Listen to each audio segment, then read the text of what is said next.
బేసిక్‌గా 'అల్లు అర్జున్‌ని' మనం ఈ కేసులో ఏం సపోర్ట్ చేయట్లా. 'అల్లు అర్జున్' ఏం తప్పు చేయలేదు. ఆయన అమాయకుడు అనట్లా. స్టాంపేడ్ కేసులో సంధ్యా థియేటర్ మేనేజ్‌మెంట్‌ది తప్పుంది. పోలీసులది తప్పుంది. వాళ్ళతో పాటు 'అల్లు అర్జున్‌ది తప్పుంది. వాళ్ళతో పాటు ఆ ఫ్యామిలీని తీసుకొచ్చిన ఆ ఫ్యామిలీ రావడమే వాళ్ళు చేసిన తప్పు కూడా.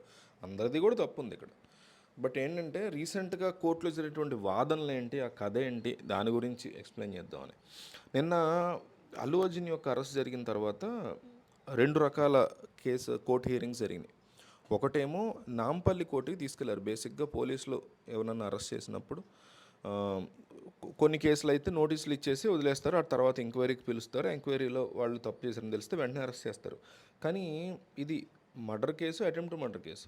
సో డెఫినెట్లీ దానికి నోటీసులు అంటూ ఉండవు. తీసుకెళ్ళిపోవచ్చు. తీసుకెళ్ళి డైరెక్ట్ కోర్టులో ప్రొడ్యూస్ చేయొచ్చు. ఫస్ట్ గాంధీ హాస్పిటల్ తీసుకెళ్లారు. వైద్య పరీక్షలు చేయిస్తారు జనరల్‌గా. చేయించిన తర్వాత నాంపల్లి కోర్టులో ప్రొడ్యూస్ చేశారు. ప్రైమా ఫేసి చూసి కోర్టు కూడా జడ్జి కూడా రిమాండ్ చేశారు 14 రోజులు. అయిపోయింది కథ అక్కడితో అయిపోయింది అనుకున్నాం. కానీ దాని ముందే ట్విస్ట్ మొదలైంది ఏంటంటే ముందు రోజు అంటే నిన్న 13 కదా 12వ తారీఖున అల్లు అర్జున్ లీగల్ టీము నిరంజన్ రెడ్డి ఇక్కడ వస్తాడు ఈయన తెర మీదకి. నిరంజన్ రెడ్డి అండ్ అశోక్ రెడ్డి. మెయిన్ నిరంజన్ రెడ్డి ఈయనే పెద్ద లాయర్. ఈయన ఎవరంటే వైసీపీ ఎంపీ.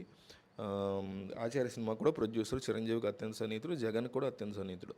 సో ఈయన నేరుగా క్వాష్ పిటిషన్ తెలంగాణ హైకోర్టులో 12 తారీఖు వేశారు. ఇదంతా జరిగింది ఇప్పటివరకు చెప్పింది నాంపల్లి కోర్టు ఇదంతా 13 అరెస్ట్ చేశారు.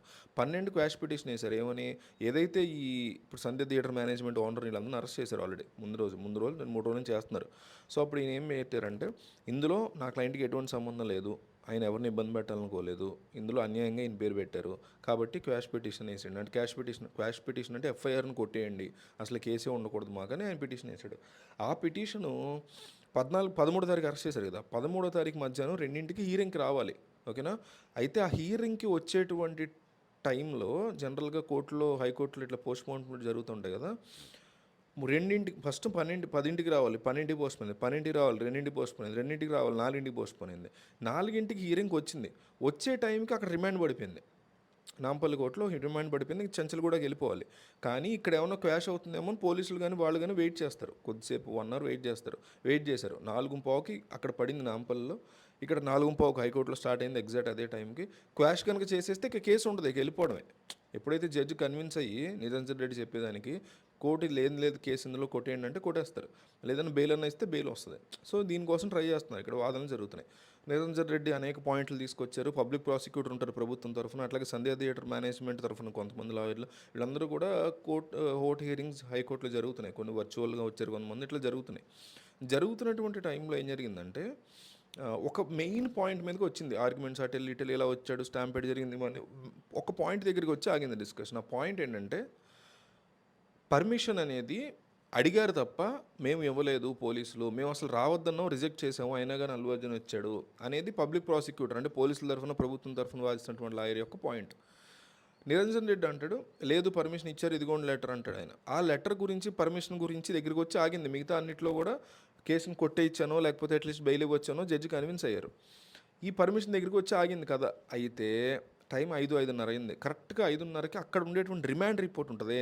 రిమాండ్కి పంపించి రిమాండ్ రిపోర్ట్ ఉంటుంది, ఏ కారణాలకు పంపిస్తున్నామని. ఆ రిమాండ్ రిపోర్ట్ ఉంటుంది. అంటే లోపలికి వెళ్ళిన తర్వాత అతను ఏ విషయాల మీద క్వశ్చన్ చేయబోతున్నావు, ఎంక్వైరీ చేయబోతున్నావు. రిమాండ్కి ఎందుకు పంపిస్తారంటే రిమాండ్ రిపోర్ట్ని చూసిన తర్వాత అక్కడ మళ్ళీ ఎంక్వైరీ చేస్తారు పోలీసులు. రిమాండ్ నుంచి పోలీసులు తమ ఆధీనంలో తీసుకుని ఎంక్వైరీ చేస్తారు. రిమాండ్ అనేది ఎందుకు పంపిస్తారంటే బయట ఎటువంటి విట్నెస్ని ప్రభావితం చేయకుండా, బయట సాక్ష్యాధారాలు తారుమారు చేయకుండా వాళ్ళని కట్టడి చేయడం అనమాట రిమాండ్ అంటే. జైల్లోనే పెడతారు. సో ఆ రిమాండ్కి రిపోర్ట్ ఉంటుంది. ఆ రిపోర్ట్ అప్పుడు వచ్చింది బయటికి 5:30కి. అందరు వాట్సాప్లోకి వచ్చింది, అందరికీ ఆన్లైన్లో వస్తుంది. చూస్తే అందులో అసలు ఈ పర్మిషన్ లెటర్ గురించి లేదు. వెంటనే ఈ పాయింట్ పట్టుకున్నాడు నిరంజన్ రెడ్డి. పట్టుకుని మేడం అసలు ఈ కేసు మనం ఏదైతే మాట్లాడుకుంటున్నామో ఆ పర్మిషన్ లెటర్ గురించే రిమాండ్ రిపోర్ట్లో లేదు. రేపొద్దున ఆయన్ని ఆల్రెడీ పెడుతున్నారు ఇప్పుడు రిమాండ్ జైల్లో. అందులో ఎంక్వైరీ చేయబోతున్నారు. ఆ ఎంక్వైరీలో అసలు ఈ క్వశ్చనే అడగరు. పర్మిషన్ లెటర్ గురించి క్వశ్చన్ అడగరు. కానీ మనం ఇక్కడ 1.5 అవర్ నుంచి దాని గురించి కొట్టుకుంటున్నాం. 1 అవర్ నుంచి 45 మినిట్స్ నుంచి కొట్టుకుంటున్నాం దాని గురించే. సో వాళ్ళు దీన్ని కన్సిడరే చేయలేదు. దాని గురించి పబ్లిక్ ప్రాసిక్యూటర్ అంతగా అడుగుతున్నారు. సో వాళ్ళు కన్సిడర్ చేయనటువంటి అంశం గురించి మనం ఆపడం కరెక్ట్ కాదు, క్వాష్ చేయండి అని రిక్వెస్ట్ చేశాడు. క్వాష్ చేయలేం కానీ మళ్ళీ ఆర్గ్యుమెంట్ జరిగి క్వాష్ అయితే చేయలేం కానీ ఇంటర్ఎం బెయిల్ ఇస్తాము అనేసి ఇంటర్ఎం బెయిల్ని అప్రూవ్ చేశారు. ఓకే జరిగింది. అయినా కానీ నైట్ అంతా జైల్లో పెట్టారు. మళ్ళీ పొద్దున్నే కొంచెం క్రితం బయటకు వచ్చాడు ఆయన. ఇది జరిగింది. ఓవరాల్గా నిరంజన్ రెడ్డి యొక్క ఓరమాస్ నడిచింది అని అనుకోవచ్చు. చిరంజీవికి ఆచార్య ప్రొడ్యూస్ చేశాడైనా వైసీపీకి రాజ్యసభ ఎంపీగా ఉన్నాడు. బేసిక్గా చాలామంది ఇన్ఫ్లుయెన్షియల్ పీపుల్, అంటే నేను ఏమంటానంటే అల్టిమేట్గా అందరూ ఒకటే. జగను, చంద్రబాబు, పవన్ కళ్యాణ్, చిరంజీవి, కేసీఆర్, రేవంత్ బ్యాచ్ అంతా ఒకటే. ఆ టైంకి పబ్బం గడుపుకోవడానికి, వాళ్ళకి ఏదైనా ఇబ్బంది వస్తే బయటపడడానికి ఇలా ఆడే డ్రామాలు తప్ప వీళ్ళు బ్యాచ్ అంతా ఒకటే. మనల్నే వీళ్ళు ఎర్రి కూపులు చేస్తూ ఉంటారు. నేను బూతు వాళ్ళ